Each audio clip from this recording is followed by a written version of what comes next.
नमस्कार, स्वागत है आपका लाख टके की बात में। मैं हूं आपके साथ मेनका चौधरी।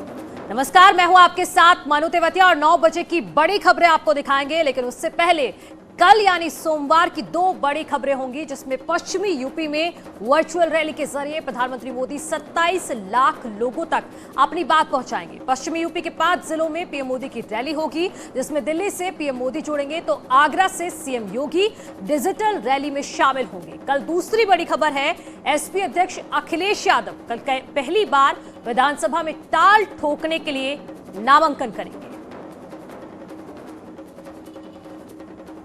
जी हाँ, तो पीएम मोदी 31 जनवरी को कल वर्चुअल रैली करने वाले हैं और कोशिश ये है कि 10 लाख मतदाताओं को जोड़ा जाए और इसके लिए एक बहुत बड़ी तैयारी बीजेपी ने की है। लखनऊ की बात की जाए तो यहाँ पर भी एक बहुत बड़ा स्टूडियो तैयार किया गया है। डिजिटल रैली के लिए पीएम मोदी ने ट्वीट कर लोगों से अपने सुझाव भी नमो ऐप पर मांगे हैं। पहले चरण के तहत जिन विधानसभा सीटों पर चुनाव होने हैं, वहां के मतदाताओं से पीएम मोदी कल बातचीत करेंगे। साथ ही पार्टी को क्यों वोट दिया जाए, इस पर भी बात होगी। बता दें कि यूपी चुनाव के पहले चरण के लिए 11 जिलों की 58 सीटों पर 10 फरवरी को मतदान होना है। पीएम की इस वर्चुअल रैली के लिए 5 जिले शामली, मुजफ्फरनगर, बागपत, सहारनपुर और गौतम बुद्ध नगर की 100 जगहों पर एलईडी वैन और स्क्रीन का इस्तेमाल किया जाएगा।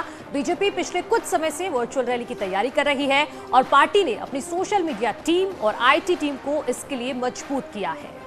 बीजेपी के पास सभी 98 संगठनात्मक जिलों में आईटी संयोजक है और इस बार पार्टी ने चुनाव आयोग के निर्देश से पहले ही वर्चुअल रैली करने की योजना बना ली थी। पार्टी सूत्रों के मुताबिक ऐसी 100 से ज्यादा रैलियों की योजना बनाई गई है, जिसमें 3D स्टूडियो मैक्स का सहारा लिया जाएगा। यानी अलग अलग जगह बैठे होंगे नेता और रैली करेंगे। वर्चुअल वो कई जगहों पर नजर आएंगे, जबकि नेता एक जगह पर ही होंगे कहीं।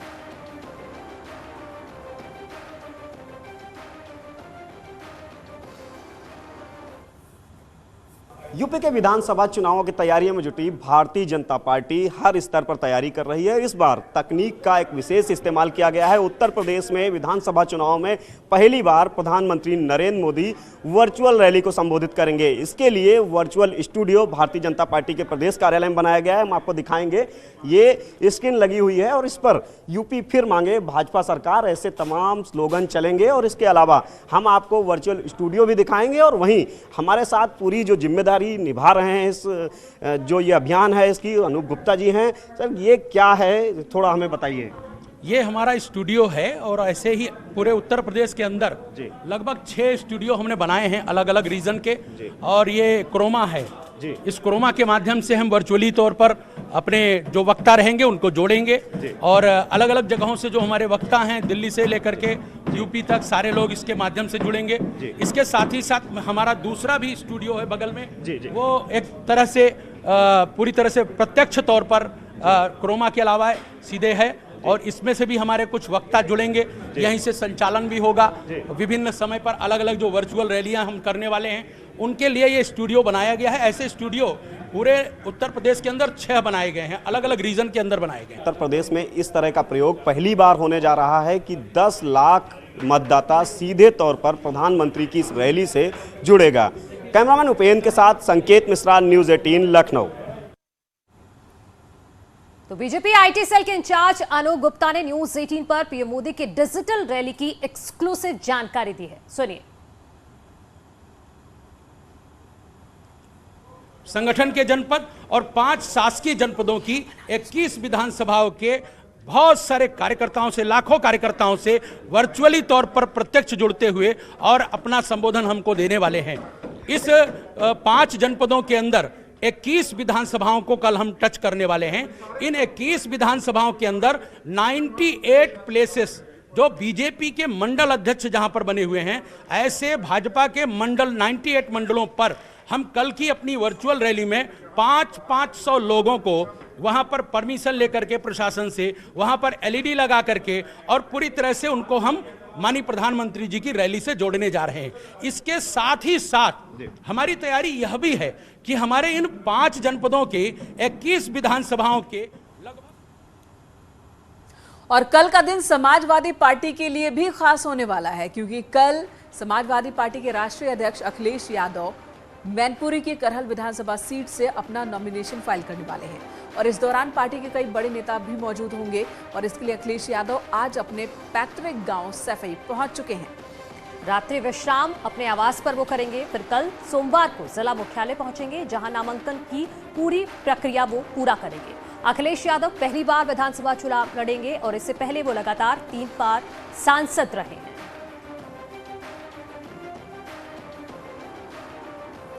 और इस वक्त लखनऊ से हमारे सहयोगी संकेत जुड़ चुके हैं। संकेत, कल का दिन बहुत ही महत्वपूर्ण है। एक तरफ तो वर्चुअल रैली और उसकी तैयारी बीजेपी ने की है, हालांकि विपक्ष की ओर से निशाना भी साधा जा रहा है। अखिलेश यादव बार बार कह रहे हैं कि बीजेपी के पास पैसे हैं तो वो वर्चुअल रैली कर सकते हैं, हम फिजिकल रैली ही करेंगे। और दूसरी तरफ कल ही अखिलेश यादव नॉमिनेशन भी फाइल करने वाले, पहली बार विधानसभा चुनाव में उतरने वाले हैं। बिल्कुल, सपा मुखिया अखिलेश यादव कल नामांकन करेंगे और अपने पैतृक निवास सैफई से वो सुबह 10 बजे मैनपुरी के लिए निकलेंगे और करहल विधानसभा के लिए नामांकन करेंगे। अखिलेश यादव के साथ में रामगोपाल यादव रहेंगे और उसके अलावा प्रशासन भी वहां पर अलर्ट है पूरी तरीके से और प्रशासन की भी तैयारियां हैं। तो एक बात साफ है कि करहल से जहां कल सपा मुखिया अखिलेश यादव नामांकन करेंगे, वहीं दूसरी तरफ 1 फरवरी अंतिम तिथि है यहां से नामांकन करने की। तो ऐसे में भारतीय जनता पार्टी ने अभी अखिलेश के खिलाफ उम्मीदवार का ऐलान नहीं किया है। तो अब बीजेपी के सामने भी यही चुनौती है कि कौन सा चेहरा वो अखिलेश के सामने चुनावी मैदान में उतारते हैं और अखिलेश को चुनावी व्यू में वहां पर घेरने की कोशिश करेगी बीजेपी। ये बीजेपी की खास रणनीति है। हालांकि इस संबंध में अपर्णा यादव का नाम चल रहा था, उनसे आज बातचीत हुई तो उन्होंने सीधे तौर पर मना किया है कि पार्टी ने जो काम दी है वही हम करेंगे। लेकिन एक बात साफ है कि बीजेपी के रणनीतिकार अखिलेश को करहल में घेरने की पूरी रणनीति बना रहे हैं। बिल्कुल संकेत, कल के प्रोग्राम के बारे में भी थोड़ी डिटेल्स बताइए। कब नामांकन प्रक्रिया जो शुरू होगी, कौन कौन साथ में उस वक्त मौजूद रहेगा कल की, क्योंकि कल का दिन बेहद महत्वपूर्ण संकेत और संदेश दोनों देखने होंगे। बिल्कुल, अखिलेश यादव समाजवादी पार्टी के मुखिया हैं। ऐसे में सपा के राष्ट्रीय अध्यक्ष अखिलेश यादव कल अपने पैतृक निवास सैफई से 10 बजे निकलेंगे नामांकन के लिए और उसके बाद वो पहुंचेंगे जिला मुख्यालय पर। वहां पर लगभग 12 बजे के लगभग वो नामांकन करेंगे और उनके साथ में मौजूद रहेंगे समाजवादी पार्टी के राष्ट्रीय महासचिव हैं रामगोपाल यादव, वो मौजूद रहेंगे। और वहीं जो स्थानीय जिलाध्यक्ष हैं वो अखिलेश यादव के साथ मौजूद रहेंगे। दरअसल कोरोना की गाइडलाइन की वजह से और चुनाव आयोग के निर्देश हैं सीधे तौर पर कि ज्यादा भीड़ नहीं जुटाई जाएगी, इसको भी सपा मुखिया ने ध्यान में रखा है। तो ऐसे में ज्यादा भीड़ भाड़ नहीं होगी, लेकिन उसके बावजूद प्रशासन ने वहां पर बहुत शुक्रिया फिलहाल आपका तमाम जानकारी के लिए। चलिए अब बढ़ेंगे आगे। केंद्रीय मंत्री स्मृति ईरानी ने राहुल गांधी पर बड़ा हमला बोलते हुए कहा है कि जो जनेऊ को कोट के ऊपर पहनता है तो हिंदुओं को हिंदुत्व ना सिखाए, हिम्मत है तो कांग्रेस की कमान किसी गरीब महिला को देकर दिखाए। आपने जितनी भी जगह लोगों से मुखातिब हुए, अपने पार्टी के लिए वोट मांगा, वहाँ पे सिर्फ एक ही पार्टी की बात हो रही थी, समाजवादी पार्टी। आप मानते हैं कि ये चुनाव सिर्फ बाइपोलर है, मल्टीपोलर यानी बाकी पॉलिटिकल पार्टी का वो ज़्यादा जोर नहीं है?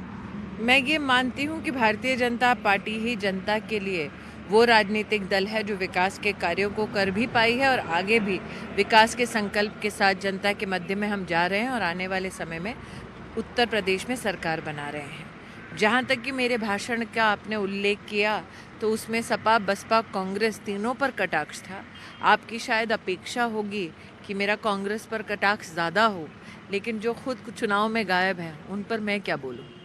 क्योंकि मैदान जो है वो पूरी तरीके से प्रियंका गांधी ने अपने हाथों में लिया था, काफ़ी लंबे समय से उत्तर प्रदेश में भी हैं।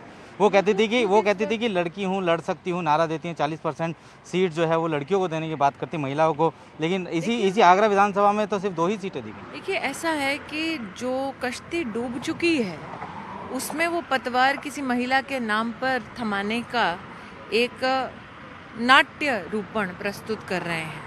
मेरा ये मानना है कि अगर महिला में इतना ही विश्वास है तो गांधी खानदान के सभी मेंबरान को हटा दें और पूरा का पूरा कांग्रेस का जितना भी दायित्व है वो साधारण गरीब परिवार की महिला के हाथ में दे दें।